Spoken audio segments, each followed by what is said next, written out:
I drove up to the lake house for Thanksgiving. The bottle of vintage wine heavy in my hand.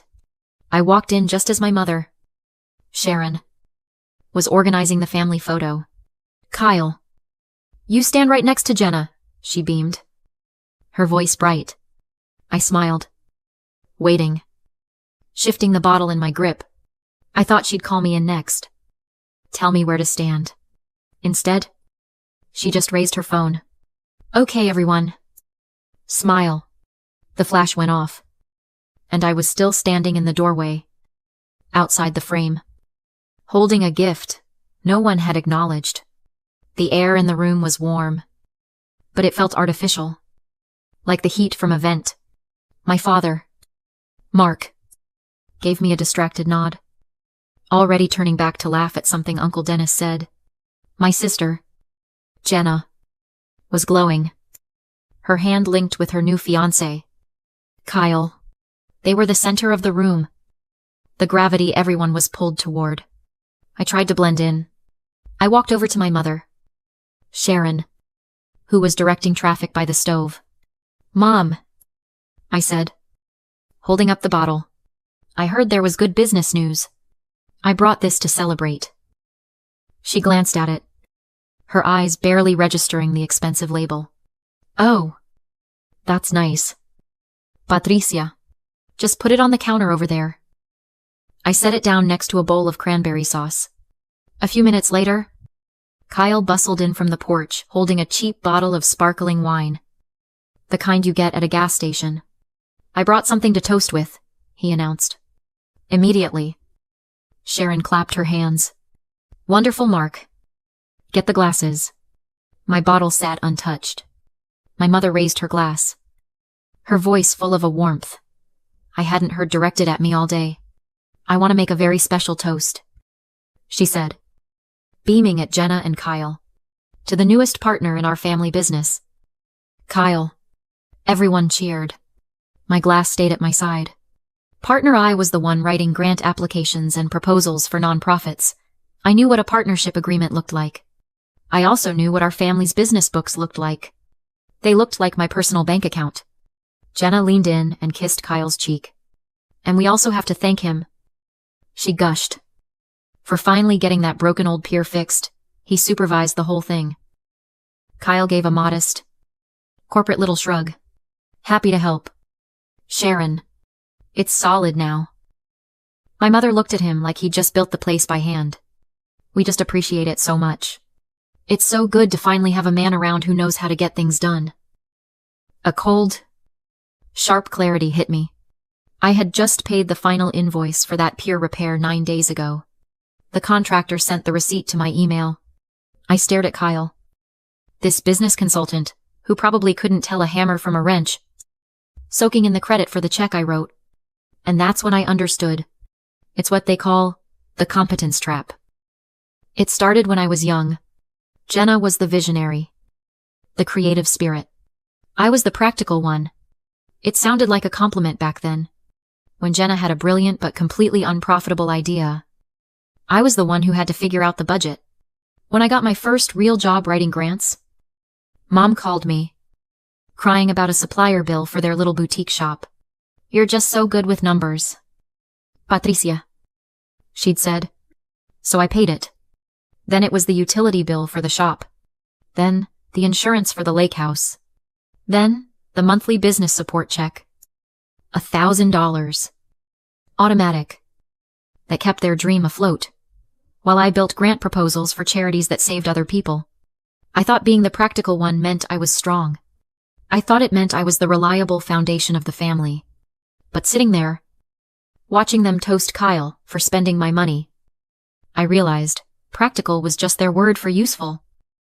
In a family like mine, competence isn't a gift. It's a punishment. They don't see your sacrifice as love. They see it as your utility. Your function? The moment you become good at fixing things, you become responsible for everything that's broken. My value wasn't in being there. It was in paying for them to be there. I wasn't family. I was infrastructure. I didn't say goodbye. No one was looking at me anyway. I slipped out the side door, my expensive wine still sitting on the counter inside. The cold autumn air hit my face, and it felt more honest than the heat in that house. I drove home in silence. The radio was off. It wasn't sadness I felt. It was heavier than that. Like a great weight, settling. I wasn't their daughter or their sister. I was their quiet investor. The one they never had to pay back. I wasn't family. I was a line of credit. When I got back to my apartment, the quiet felt different. It was solid. It was mine. There was no forced laughter. No one to perform for. I didn't cry. I made coffee, even though it was late, and sat at my desk. I opened my laptop. The screen lit up the dark room with a cold blue glow. My budgeting app was already open. Family business support. It stared back at me. $1,000 a month. For years. My hand moved to the mouse. Click. The automatic transfer for $1,000. Paused. I went to the utility company website. The lake house. The business address. Log out of all other devices. Change password. Remove my payment method. Click. The software subscriptions for their boutique. The premium shipping account. The company fuel cards. Cancel. Cancel. Click. Each sound was small. Sharp. Like a lock clicking into place. I wasn't burning a bridge. I was just finally bolting my own door. I didn't leave a note. I didn't send a text. I just went to bed. The next morning, my phone was a war zone. A stack of missed calls and texts. Each one more frantic than the last. I ignored them. I was drinking my coffee. Watching the morning news. When the knocking started. Not a polite knock. It was a sharp, impatient pounding that demanded to be answered. I opened the door. It was Sharon and Jenna. They weren't wearing coats. Their faces flushed with rage. Not concern. What did you do? Sharon asked. No, hello. No. Are you okay? Just accusation. Good morning to you. Too. I said, leaning against the doorframe. Her voice was tight. Furious. The payment to the main supplier was declined. Declined. Patricia. Jenna pushed past her. Her face blotchy and red. And the company fuel card isn't working. My tank is on empty. Are you trying to sabotage me? Are you jealous? Is that it? Jealous? I asked. My voice dangerously quiet. No. Jenna. I'm just done paying for things that aren't mine. You weren't uninvited. Sharon snapped. Her eyes narrowing. We were just celebrating Kyle. You're just making a scene because you weren't the center of attention for once. I wasn't even in the picture. Mom. Then she said the line. The one that made everything inside me go perfectly. Terrifyingly still. You don't have a husband. Patricia. You don't have kids. You have a good job. It is your responsibility to support this family, while Jenna is trying to build her future. Responsibility. Not a gift. Not help. Not love. A responsibility. Jenna just nodded, folding her arms, looking at me like I was a faulty appliance. For years, I thought I was the strong one, but they didn't see strength. They saw a resource. I'm done. I said. It sounded so simple. Sharon blinked, thrown by the lack of screaming. Don't you dare be selfish.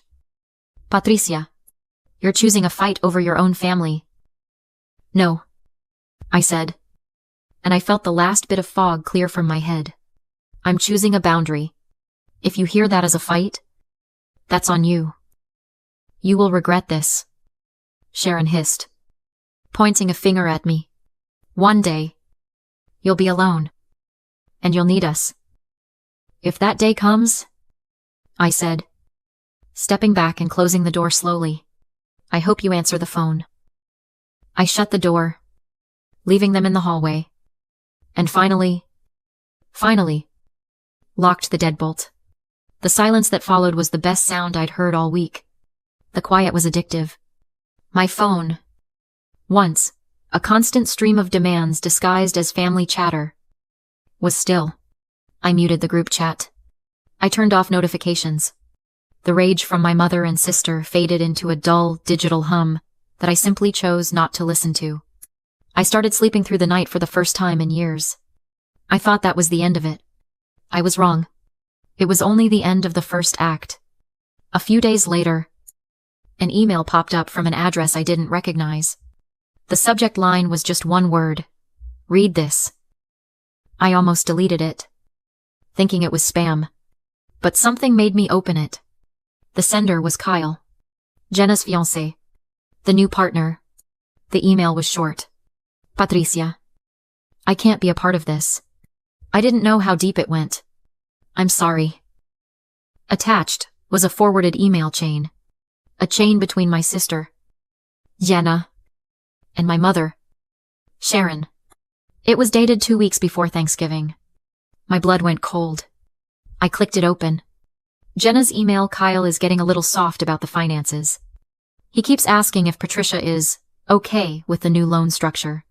He doesn't get it. My mother's reply. Don't you worry about Kyle. He'll get used to it. He just needs to understand how this family works. The important thing is to manage Patricia. Just keep her paying the basic overhead, the lake house, the suppliers. As long as she's handling the small stuff, she won't look too closely at the new business filings. We can use her collateral for the larger expansion loan after the holiday. She won't even notice. Manage Patricia. Use her collateral. She won't even notice. I read it again. And again. The words blurred on the screen. This wasn't carelessness. This wasn't them forgetting me in a photo or getting carried away. This was a plan. A deliberate. Calculated strategy to keep me distracted with small bills while they leveraged my good credit, my entire life's work, for their own gain. The feeling in my chest wasn't just hurt anymore. It was something clean and sharp. It was the sound of the last sentimental thread, snapping. The silence from them lasted exactly 1 week. Then, a frantic call from my father. Mark. The first time he'd called me directly in months. Patricia, thank God. A pipe burst at the lake house. It's a disaster. The whole ground floor is flooded. His voice was high. Panicked. Your mother is. She's a wreck. Is everyone okay? I asked. My voice flat. Yes. Yes. Everyone's fine. But the damage? Patricia. We need help. The insurance. It won't cover it all immediately. We just need to stop the damage. We need help. Not I love you. Not I miss you. Just the ask. Always the ask. I knew what was coming. An hour later, they were at my door. Sharon and Jenna. This time, the rage was gone. It was replaced by a performance of desperation. Their eyes were wide. Their faces pale. Patricia. You have to help us, Sharon said, her voice trembling. It's the lake house. Everything is ruined. We just need a little help. Just to get through this. Just until the insurance clears. You know how slow they are. She held her hand out slightly. Palm up. The gesture of a beggar. I looked at her. I looked at Jenna, who was trying to produce tears. I thought about the email. Manage Patricia. I thought about the family photo. 1 second. I said. I walked away from the door. Into my office. I heard my mother whisper to Jenna. See, she just needed to cool off. She'll come through. I opened my wallet. I took out a single, crisp $100 bill. I walked back to the door and placed it flat in my mother's open hand. She stared at it. Her face went through 3 stages in 2 seconds. Hope. Confusion. And then a dark, rising fury. What is this? She whispered. Is this a joke? No, I said. My voice perfectly calm. The calmest I'd ever felt. What is this supposed to be? She demanded. Her voice rising. I looked her straight in the eye. That, I said, is what I was worth in the family photo. The silence that followed was so thick, you could have drowned in it. Jenna actually took a step back. That's not fair. Jenna finally whispered. Her fake tears gone. Neither was Thanksgiving. I said.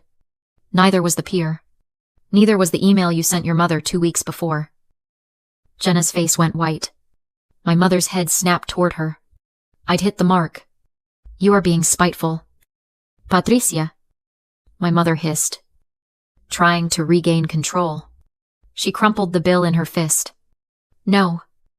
Mom. I said. I'm being consistent. You wanted a partner. You have Kyle. This is just a donation. 3. M.